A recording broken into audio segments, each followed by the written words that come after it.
These are your 10-4A notes. We are going to solve equations involving radicals. And so that's really the definition of a radical equation, any equation that contains a radical.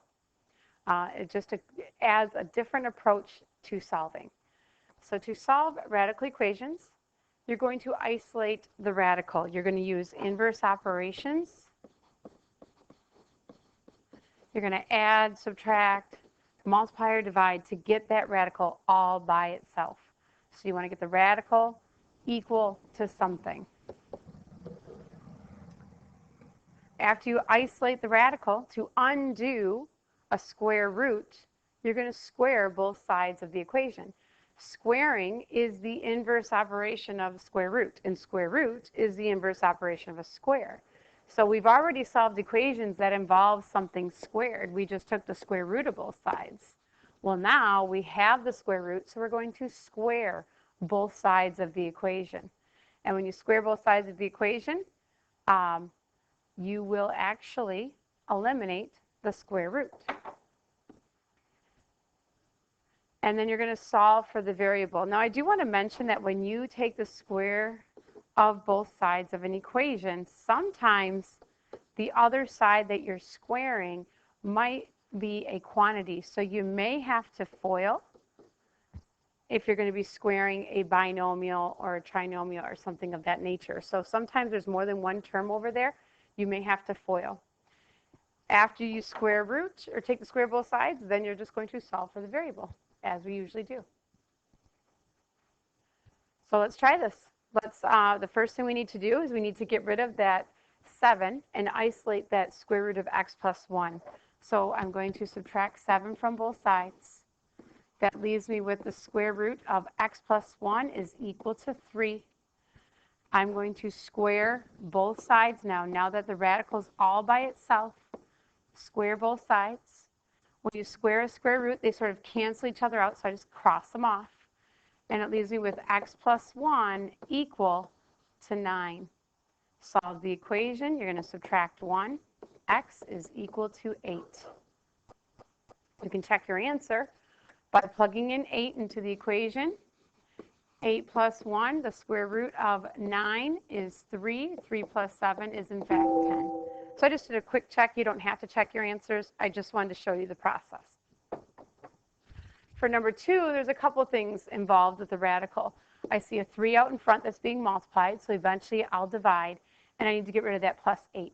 So the very first thing I'm going to take care of is I'm going to subtract 8 from both sides. That leaves me with 3 root 2x minus 6 equal to 6. Divide by 3, divide by 3.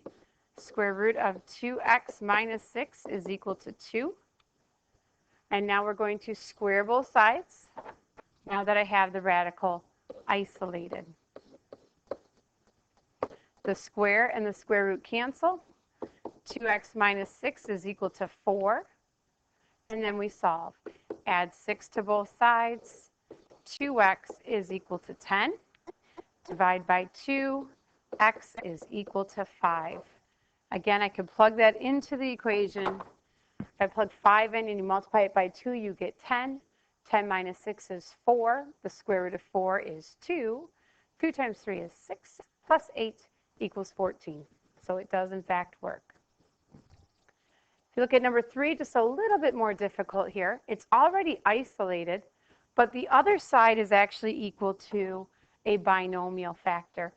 Okay, it's not one number. So when I square both sides, you cannot square this individually. You're squaring an entire side of an equation.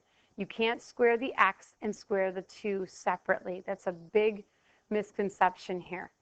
When you square the entire side, it actually becomes the quantity x plus 2 squared. So these cancel. You're left with x squared minus 3. But what I'm going to do is when I have that binomial, rather than squaring it, I'm going to write it twice. And so we actually have to FOIL. We'll end up with x squared plus 2x plus 2x plus 4. So I do see the x squared, and I do see a positive 4 in there, but you also get 2x and 2x, your outer and inners. So I'm going to clean up the right-hand side. So I'm going to leave x squared minus 3 on the left. This becomes x squared plus 4x plus 4. When I subtract x squared from both sides, they cancel out, which is nice. Otherwise, I'd have to use the quadratic formula or factoring. This leaves me with negative 3 is equal to 4x plus 4. I'm going to subtract 4 from both sides. That gives me negative 7 is equal to 4x. Divide by 4, divide by 4. X is equal to negative 7/4. Okay, so that's an example of where you have to actually, when you square both sides, you're going to have to FOIL. And the last one deals with a negative square root.